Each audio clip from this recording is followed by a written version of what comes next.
everybody. Welcome to the Good Evening Kitties podcast, a Tales from the Crypt review. My name is Melissa, your ghostess with the mostest, and I'm here to talk about Tales from the Crypt Season 2, Episode 6, The Thing from the Grave. Today, I have Mike back as another special guest. Hello. Mike, thanks for being on. It was a pleasure. We just got done watching the episode, and it was a pretty simple, straightforward episode, so... No frills here. Yeah, so we'll go ahead and get started in with it here. Before we do, let me talk a little bit about the episode. Okay, The Thing from the Grave. It aired May 8th, 1990, and the description on it says, "A jilted Romeo murders his sweetie suitors, but maybe there is such a thing as a love that cannot die." As always, John Kassir is the voice as the Crypt Keeper, and Danny Elfman does the theme song. This episode was directed by Fred Decker. He also directed RoboCop 3 and Night of the Creeps. It stars Terry Hatcher, that most people know from Desperate Housewives. Kyle Secor, who is from movies like The Purge, Election Year, and City Slickers. And Miguel Ferrer? Miguel Ferrer, I think. Yeah, Ferrer? The late, great Miguel. Yes, he is from X-Files and TV's both sets of the Twin Peaks series. Yes, the old and the new. The screenplay was also written by Fred Decker. So we'll go ahead here and get into the episode. Okay, so this one has kind of a fun little intro. It's the Crypt Keeper, and he's checking out a Play Dead magazine. He pretends to be surprised that the viewer has caught him watching this. Oops! Looks like you caught the old Crypt Keeper checking out one of his ghouly magazines. He's being naughty by himself. He probably wants us to know.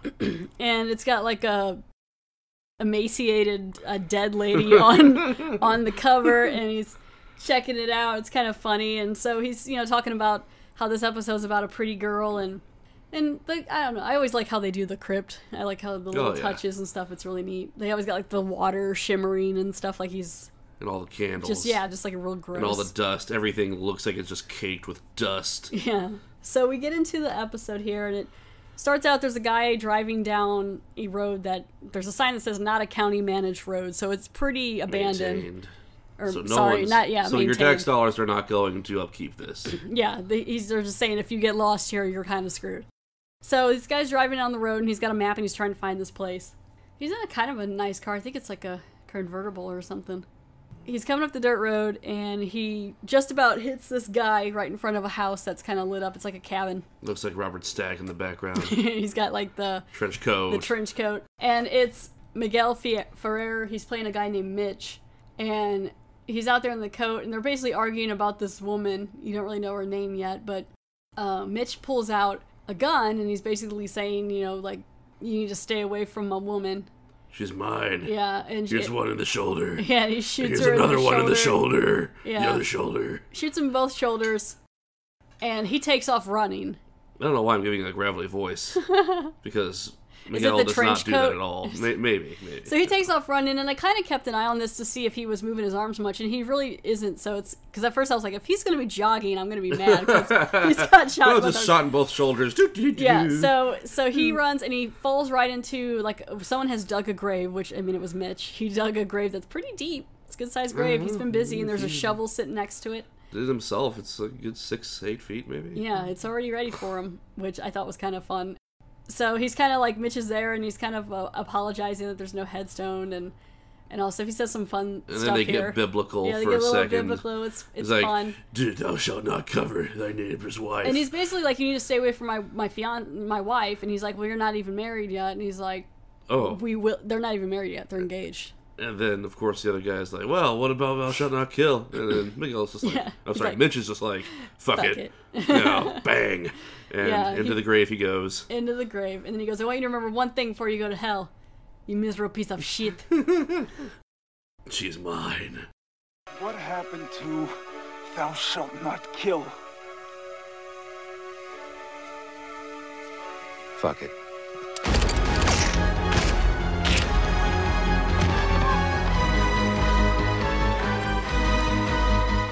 I want you to remember one thing before you go to hell, you miserable piece of shit. Remember, she's mine.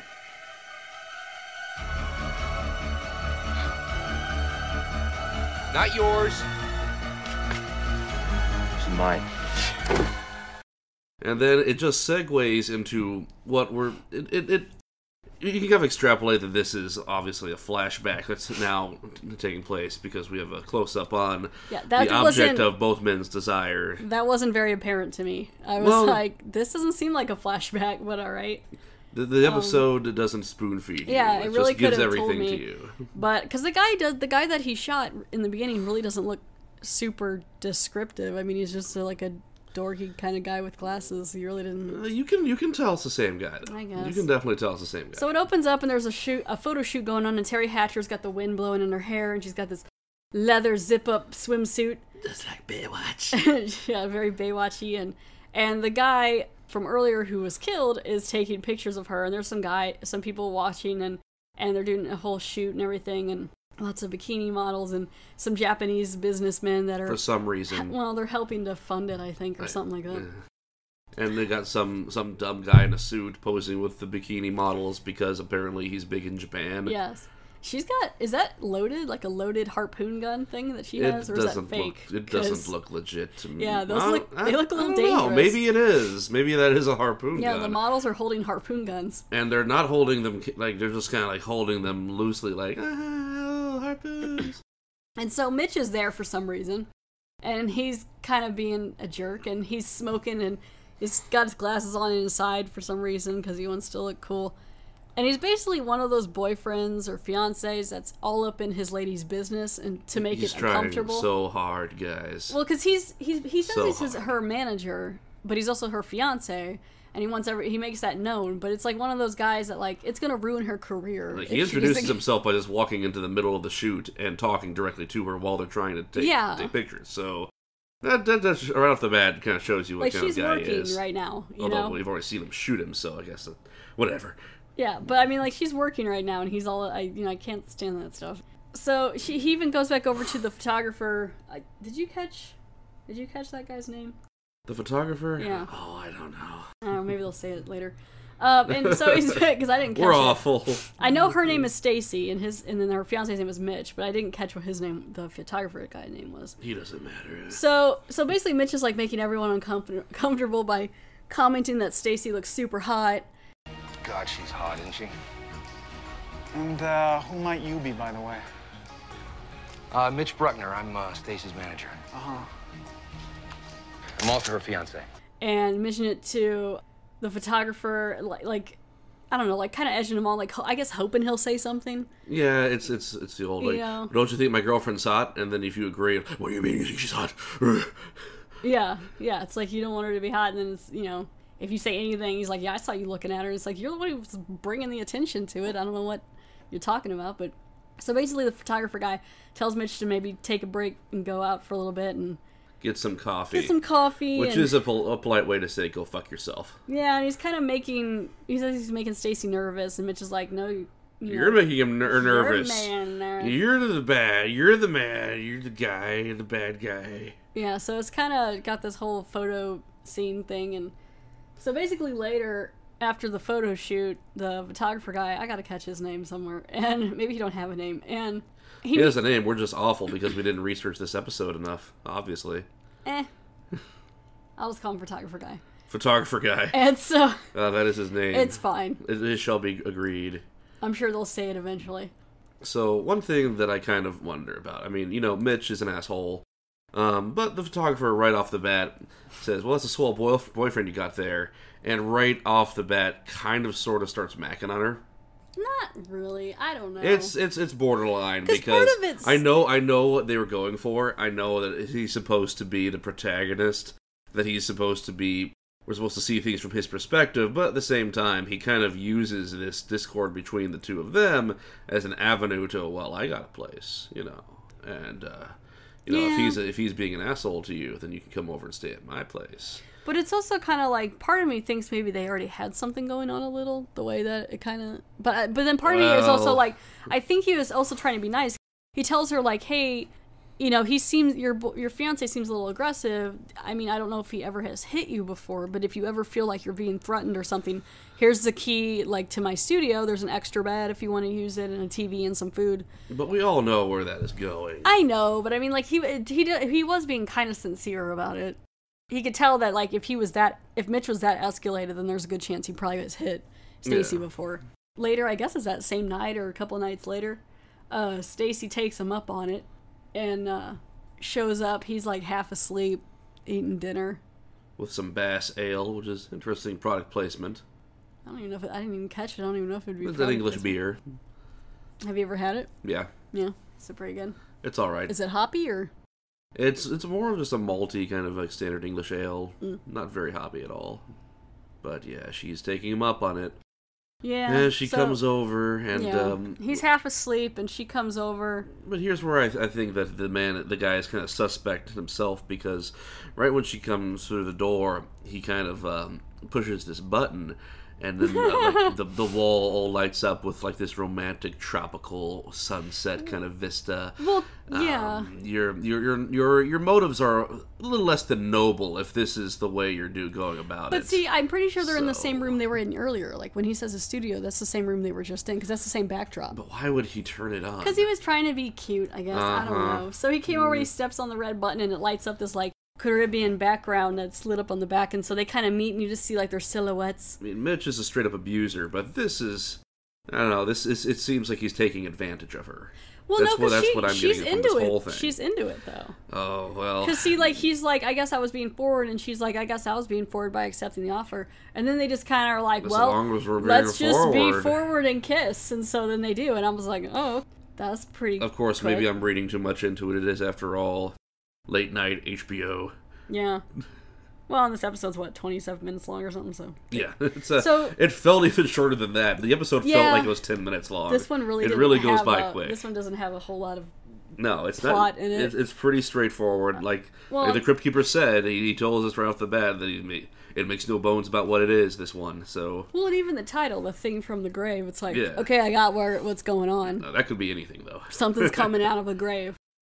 So basically he says he has something to give her, and he pulls out this, what he says is a Mayan necklace that was given to him by an old blind lady. Oh boy. The Mayan God of Truth, and of course it's Mayan. The Mayan God of Truth. Is that, you see, I want to look into see if that's even a thing. And it says like, no matter what, if you like make a promise and hold the necklace, you have to keep the promise. And he, so she's like, oh my god, and then like she puts it on. And then you see, the bruises on her clavicle. Yeah, so Mitch has been hitting her. And so she's acting like, oh, I'm so done with him. I have to leave him. It's over. But it's like, girl, it's not over. Look, it's over with him, okay? I had some hard times and he was there. I guess that's why I stayed so long. I owe him. Wait a minute. Don't you think that you're paid up, Stace? Come on, this asshole has been using you. I know. Okay. Well, if you know that, then why don't you tell him? I'm afraid. I don't know what he'll do.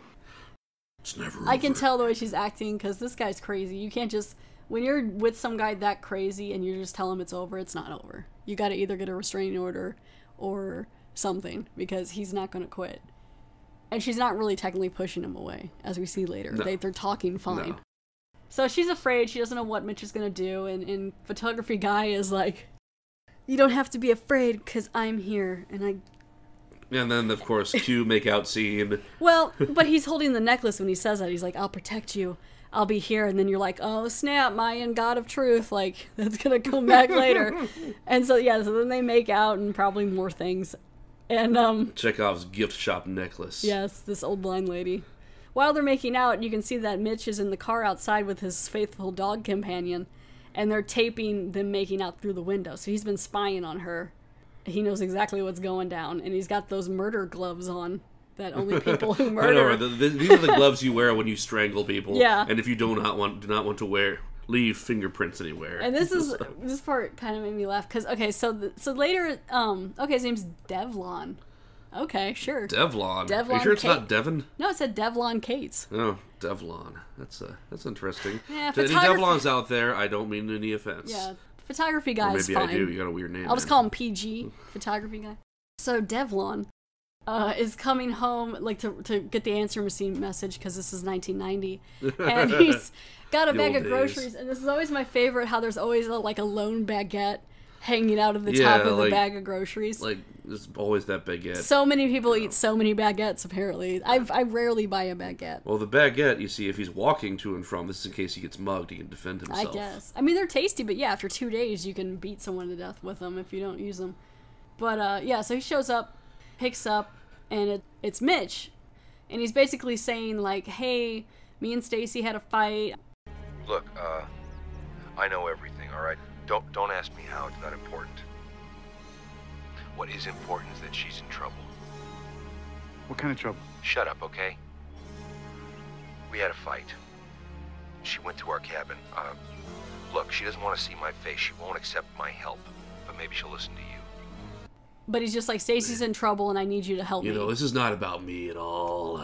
You just gotta come over for her, man. I mean, she won't talk to me, man, but you... Yeah, he's like, she's at our cabin. If you show up, maybe she'll listen to you. And basically, this is setting up what was in the beginning. Yeah. So he's back on the road again like he was in the beginning. He shows up, you know, gets shot, killed, all that stuff. So that's basically what happened to get him to that point. And you do see a few extra things. Mitch grinning, you know, impishly as he, you know, paddles the dirt on top of our hero. And, yeah, he's pretty excited about it. Shoveling him in. I'm really kind of surprised he could keep in his excitement for as long as he did, because it cuts to like 6 days later, and Stacy hasn't heard back from Devlon, and she, you know, and then for some reason, I don't know, this part irritates me, because Mitch is hanging out with her the whole time, and he's apologizing and saying, I'm so sorry for how I've been. I know that things haven't been too good between us for a long time. I've been stupid and I've done a lot of bad things. Sometimes I get frustrated and I don't have the words and I use other things, and that's wrong. I know that. I also know that whatever we had is probably gone or changed anyway, and it's my fault. But meanwhile, like, still throwing in things like, if Devlon really cared about you, how come he hasn't called you in 6 days? It's grade A manipulation, a combination of manipulation and justification of his own behavior. Yeah, and it's like she's, you know, she's trying not to be too worried, I guess, because she doesn't want to seem like she's in love with him or something, because she's still kind of afraid of Mitch. But she's, you know, nervous and smoking a cigarette and, you know, pacing, and it's been about 6 days, and so then Mitch is being a jerk by, like, kind of being like, I don't know, you think he's a corpse somewhere? Or you think something happened to him? Oh, and maybe something did happen to him. I mean, I don't know, I'm just saying. Would be a shame if somehow he was shot and buried, you know, like, I don't know, yeah, so it's him just talking through all this and like making her feel like crap. Sipping on a scotch as he you know, circles her like a shark. And this is her house though, and he's like making himself at home. I know they were dating, but he's doing the classic manipulation thing of like, I know things haven't been good, and I would understand if you didn't want to be with me, but I love you. I don't know how it might get emotional, and I don't know how to deal with feelings, which is why I hurt you. Yes. Basically, he doesn't say that, but this is the subtext to all of this. Yeah, and it's like, girl, just run away. Run away. She's so pretty. She's so pretty. Just run. She's fine. She don't need no man. She is a strong, pretty model lady with a picture of herself in her apartment. Narcissist. She's a model. Uh-huh. And so basically, she gets the idea to go over back to Devlon's studio because she hasn't heard anything, and to check on how he's doing. So she shows up at Devlon's apartment. And she goes in there, and that bag of groceries is sitting there, and so that's gonna tell it right away. Yeah. Usually, you put your groceries up, and part of me, like I told you earlier, was hoping that baguette was gonna be so hard she could just start beating stuff with it, or like even beat Mitch with it. Like that would have been great if she would just started using it as a weapon. But she shows up, and yeah, so everything looks like, you know, plain, like, but the bag of groceries is very telltale. So she goes over and takes a look at it. And she goes to grab this carton of ice cream, and it just goes blah, and like explodes. It splorts. Yeah. It's like Papa Nurgle flavored ice cream. The lid just pops off. She doesn't even like pick it up. She just moves it slightly. She tries to pick it up, and the lid pops off, and it's like a 3/4 gone, and it goes, and so it's like, I don't know why I find the ice cream. It's funny. The ice cream is central to the plot, man. It's really.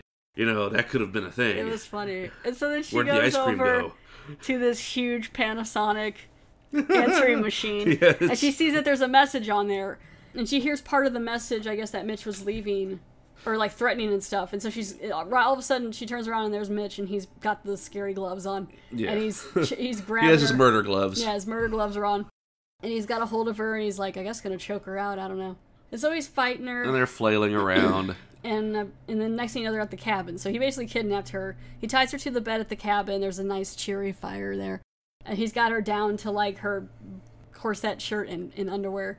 And she's tied down. And he basically admits to the fact that Devlon's not going to come save you because I buried him outside. Well, it's because I buried him in the woods outside. That's why. Yep, he's dead. And he's buried. And he's rotting in the fucking ground right now. And so she's screaming, help, help, help. That's where it kind of cuts to the grave there, and then you see this hand. That shovel's been sitting in that dirt for like a week. And He just left the shovel there, man. Yeah. That's not good. And this hand comes shooting out of the grave, and you're like, oh, here comes the title. And the hand bursts up through the ground. Raw. And what I thought was weird, too, is, I don't know. I mean, yeah, worms are really busy in the ground. But it has only been a week, and he is very rotted. Maybe it's a sandy ground. Maybe he's just desiccated. I don't know. But I know he hasn't been, like, preserved or anything, but, like, he's really rotted for, like, a week. You know why, Melissa? Because in the Tales from the Crypt universe, things rot much more quickly. I mean, these look more badass and monstrous. Oh yeah, it's got like the tendons in the face and the bits of cartilage that remain between the rictus grin, which is awesome. It's great. It's always good to see that. But he gets up and he's coming to save her. And it should be said that Mitch says, "Well, I'm going to kill you, but no reason I can't have a little bit of fun, before I do that." He's definitely a jerk. So, yeah. So he hears some noises outside, and so he grabs his gun to go take a look. Mitch does, and when he opens the door, he sees that it's Devlon. And he's really not super shocked that there's a walking dead. Yeah, this is something that I've noticed in a lot of almost an Evil Dead, Tales from the Crypt episodes, is whenever, especially when the villain is confronted with, be it a zombie, a spirit, anything like that, the reaction is usually, I thought I killed you. It's not, oh my god, such things exist. I'm trying to come to terms with it now. Like, you'd expect a lot of people to do. He was just more like it's just irritated like this, that yeah, I mean, Devlon's even freeze framed on his look, and he's just arching his eyebrows and looking like, what? But I killed you. I killed you, god damn it! I fucking killed you! But there's a good scene there when Devlin's right in front of him because he's got like worms coming out of his eye sockets and maggots and stuff. So it's pretty cool, like the scene. Yeah. But yeah, so he takes it and he shoots him in the head. Well, zombie Devlon grabs him by the neck, and even then he just puts the gun in Devlon's face and starts plinking away.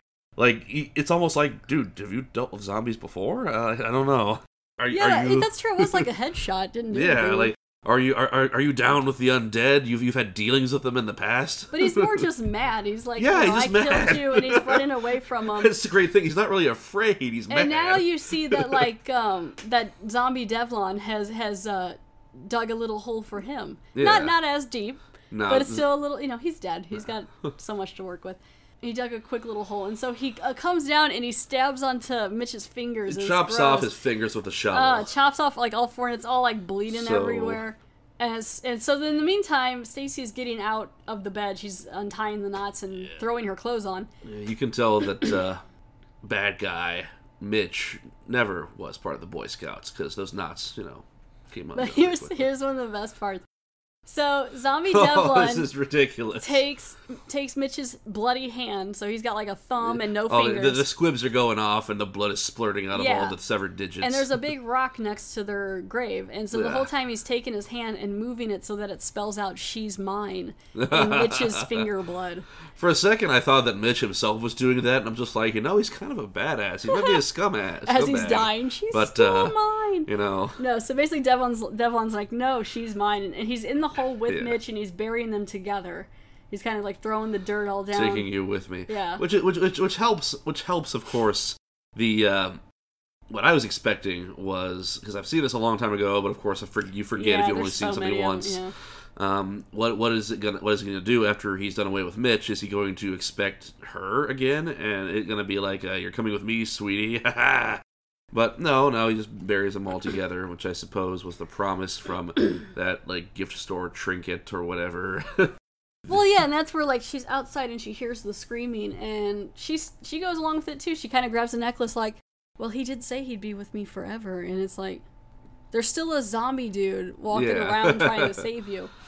And like I was saying to you earlier, like, he got lucky the fact that he was only right outside. Yeah, like, everything was right there. If he was only buried, like, 50 yards away. Yeah, if Devlon was supposed to protect her for whatever reason because of that necklace, like, what if he was, like, the next state over, and she's like, oh my god, I need help, and then, I also wonder, and then he would have to, like, walk, try to hitchhike along the state lines. It's the power of love, Melissa. And the Mayan God of Truth. Devlon would have found a way. He would have been rotting flesh, walking along, a Nevada highway somewhere to get to his beloved. But what I also wonder is, will he continue to protect her, or is this the only time? Yeah, it's implied that this is a one-off kind of thing. Can she never love again? Is he going to be, like, after... Is it just because Mitch is a jerk? But, so basically, Devlon takes Mitch down with him. At least I'm pretty sure. Yeah, it looks like... Yeah, Devlon is just, like, with his hands scooping dirt all over, Mitch. Mitch is like, I'm not dead, stop it! So that's basically how it ends. It shoots to a picture of Stacy, her picture in her apartment, and that's basically it. So... Yep. I'm assuming that Dex takes Mitch with him, and he suffocates yeah, somewhere. we're supposed to assume that it's over and done with, that we won't have zombie Devlon coming back for any favors. And Stacy just goes on to live happily ever after, knowing that Mayan God of Truth necklace is real. After that, I wouldn't be surprised if she has troubles, with relationships. It's like, okay, so what was your last date like? Well, my new boyfriend buried my other boyfriend alive. Oh, he was a zombie, by the way, and my other boyfriend killed the other one, and he's just like, why do I blind date anymore? It's not worth it. After this, she pulls like a Titanic and goes and drops the Mayan God of Truth necklace off the side of a boat. I would. She's get rid just of that thing. Boop, don't want it no more. You don't know if he's going to be coming back. And so that's the end of the episode, and it cuts to the Crypt Keeper, and he's still looking at that Play Dead magazine that he has turned to the side, like a pin, like a it's got what's that called? A centerfold? It's got, centerfold. And so, so he kind of rounds out the episode with some more puns. Crypt Keeper, you're so punny. And the best Crypt Keeper pun is... Which leaves poor little Stacy fresh out of boyfriends. Oh well. I'm sure she'll dig one up somewhere.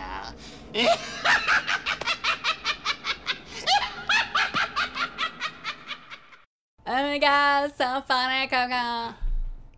Sorry. Crypt Keeper. Good puns. Not as good as some of the other ones. It's okay. These are pretty decent. Yeah, these are fun. This is probably one of the most solid direct episodes in the franchise yet.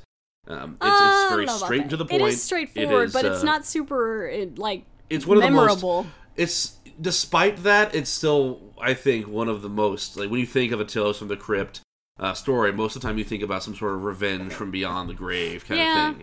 A lot of them have that. It's a little too basic for me. Maybe that's the problem on your side, but to me it just kind of illustrates, I don't know. Because it's not really, because I like the twist, and it's not really much of a twist when it's called Thing from the Grave, and you know that he's going to come back. Well, with a title like that, it could be anything. It could be literally anything. Maybe it's because I've seen the episode before, but it didn't stick out too much. It was fine, but I mean, yeah. So there's no trivia for this episode on IMDb that I found. That's basically the episode. Stacy's gonna go off and find herself a new man, or maybe just not even worry about it at all anymore. That should be her last. She's like, I'm gonna take a priority at this point. I'm gonna go get some me time and just go on a vacation. That was season 2, episode 6, The Thing from the Grave. The next episode will be season 2, episode 7, The Sacrifice. Yes. Mike, thank you for being on the episode. It was a pleasure. Yeah. And everyone out there, if you want to like, share, rate, review, subscribe, you can send me an email at goodeveningpod@gmail.com. And again, thanks for listening. Bye-bye.